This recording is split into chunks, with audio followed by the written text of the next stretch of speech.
Pourquoi les hommes belges sont les seuls à devoir accoucher par césarienne? Tout simplement parce qu'ils ont une brique dans le ventre et qu'ils sont obligés de payer 20% de fonds propres pour pouvoir accoucher. Bonjour tout le monde, c'est Benoît de Smith du site moindépendant.com, j'espère que vous allez bien. Et aujourd'hui, on voit ensemble qu'est-ce que sont les frais d'acte lorsque l'on désire donc faire un achat immobilier en Belgique.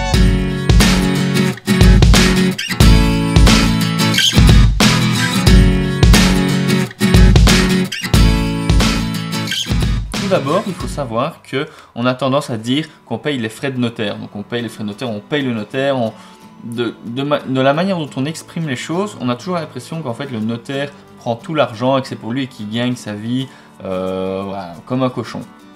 Alors bien sûr, les notaires gagnent très bien leur vie, là n'est pas la question, mais en fait l'entièreté de l'argent évidemment qu'on leur donne n'est pas pour eux. Et donc ici l'objectif de la vidéo c'est d'un petit peu donc, décortiquer et donner plus de détails sur les différentes charges qui sont liées donc, à un achat immobilier.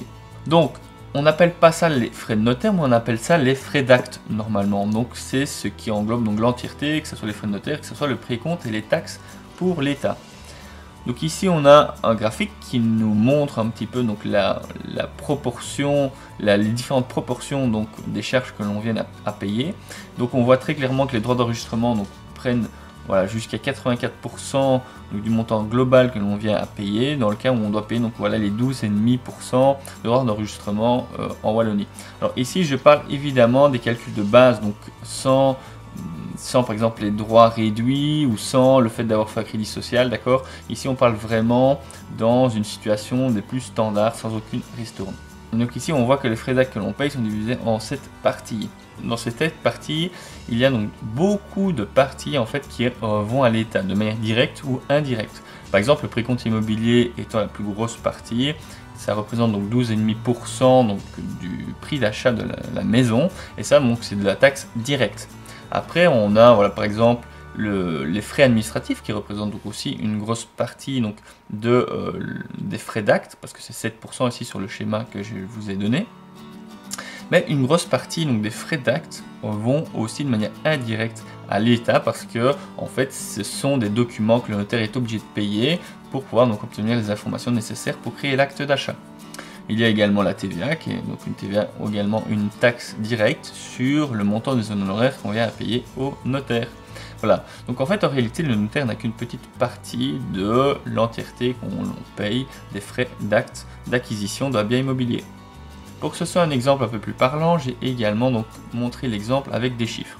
Par exemple, c'est un montant de base de 100 000 euros. Pour 100 000 euros, on se retrouve à payer des droits d'enregistrement de 12 500, qui sont donc en fait les droits d'enregistrement standards en Wallonie. Des frais administratifs qui peuvent varier entre 800 et 1100 euros. Alors effectivement, les frais d'acte ne sont pas toujours identiquement les mêmes, et à quelques centaines d'euros près, vous n'allez pas payer la même chose, tout simplement parce que vous allez avoir des frais administratifs qui peuvent varier suivant aussi le dossier que vous avez à gérer. Les recherches donc, peuvent être différentes, et donc forcément le prix va être différent. La transcription hypothécaire de l'acte qui revient à 220 euros, le précompte immobilier qui peut varier également entre 0 et 2000 euros. Alors il faut savoir qu'en fait le précompte immobilier ce n'est pas compris dans les frais d'acte, mais en réalité il faut savoir que évidemment, si vous ne prenez possession que d'une partie de l'année de votre bien immobilier, si par exemple vous venez à acheter, je ne sais pas moi, au mois de février ou au mois de mars, bah forcément vous avez encore toute une série de mois sur l'année sur laquelle vous devez payer donc, votre taxe de possession du bien qui est le précompte immobilier. Vous allez également donc, devoir payer la TVA. Donc, la TVA ici dans notre cas varie entre 502 euros et 565. Et les honoraires du notaire. Alors, les honoraires du notaire sont fixés par arrêté royaux à un certain pourcentage du prix donc, de vente de la maison. Et donc est non négociable dans le cas du notaire. Ça représente les frais d'acte d'achat d'un bien immobilier de 100 000 euros. Il faut savoir que ce n'est pas le seul montant à devoir donc, apporter en fonds propres lorsque l'on désire donc, faire un achat immobilier, parce qu'en Belgique c'est très compliqué d'avoir des banques qui nous prêtent les frais de notaire.